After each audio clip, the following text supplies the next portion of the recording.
어제 검찰의 간첩 증거 조작 사건 수사 발표에 이어 서천호 국정원 2차장이 사퇴했고 오늘 남재준 국정원장이 대국민 사과를 한 뒤 박근혜 대통령의 사과가 나왔습니다.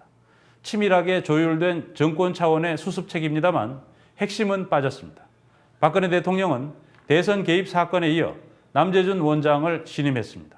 대통령과 국정원장은 입을 맞춘 듯이 환골 탈퇴를 약속했지만 뼈를 바꾸기는커녕 꼬리 자르기라는 평가입니다. 정유신 기자가 보도합니다. 검찰의 국정원 증거조작 사건 수사 발표 다음 날 남재준 국정원장이 이례적으로 기자회견을 자청했습니다. 증거 서류 조작 혐의로 국민 여러분께 심려를 끼쳐드리게 된 것을 머리 숙여 깊이 사과드립니다.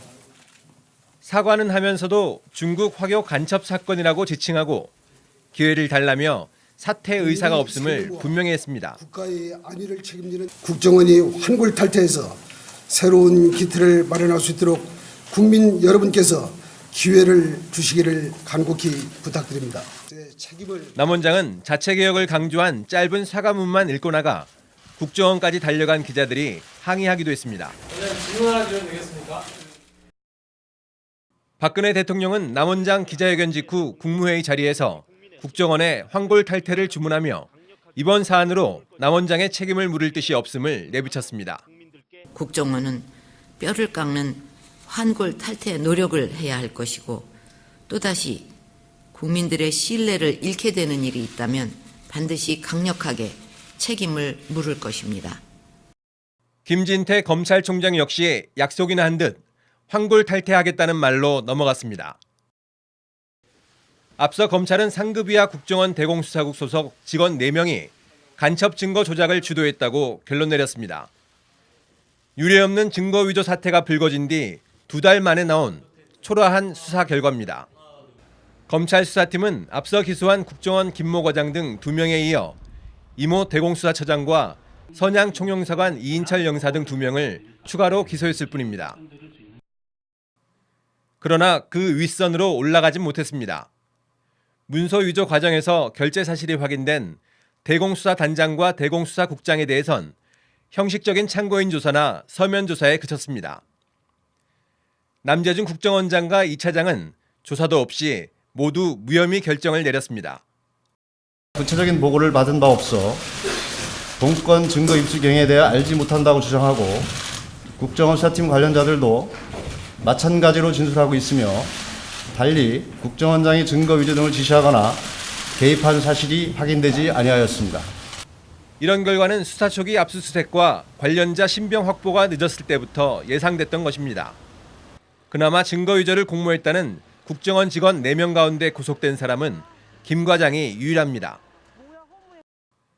정작 이들의 지휘 책임자라는 이 처장에 대해서는 지시가 아닌 결재하는 수준이었고 27년간 대공 업무를 해왔다는 납득하기 힘든 이유를 들어 불구속 상태로 재판에 넘겼습니다. 진상수사팀은 위조 증거를 법정에 제출한 담당 검사 2명에 대해서도 위조를 알았다기 보기 힘들다며 무혐의 처분했습니다. 담당 검사가 일찍부터 증거에 문제가 있다는 것을 안 사실을 보여주는 검찰 내부 대책 문건이나 위조 증거를 제출하며 재판부나 변호인단을 속인 정황에 대해선 눈을 감았습니다. 검사들이 증거 위조에 관여한 바가 없으며 위조 사실을 알고서도 증거를 제출한 것이 아니라고 진술하고 있습니다. 그러나 검사들의 통화 내역이나 이메일 등에 대한 기본적인 강제 수사도 하지 않은 것으로 드러나 제 식구 봐주기란 비판이 제기되고 있습니다.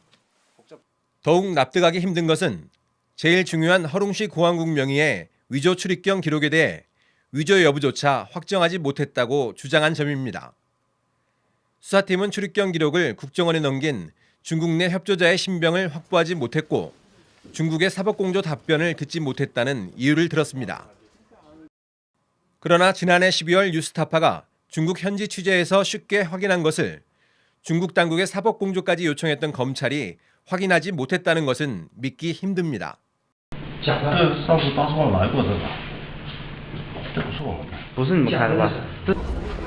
중국 당국이 이미 위조라고 통보한 것을 검찰이 끝까지 시인하지 않는 것은 유 씨에 대한 공소유지와 함께 검사들의 형사 책임을 피하기 위해서란 지적입니다.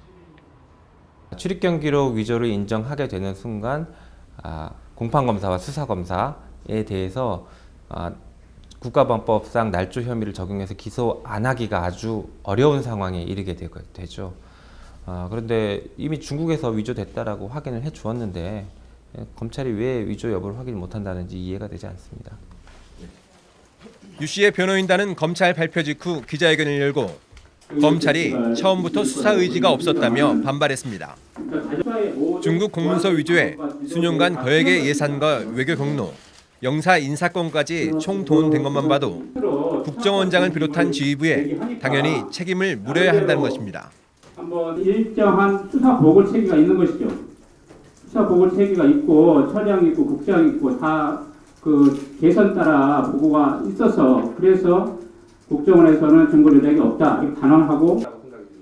여기에 변호인단은 검찰이 수사 발표문에 중국 당국이 진본이라고 확인한 유성 씨의 문서를 위조 의혹이 있는 것처럼 묘사했다고 비난했습니다.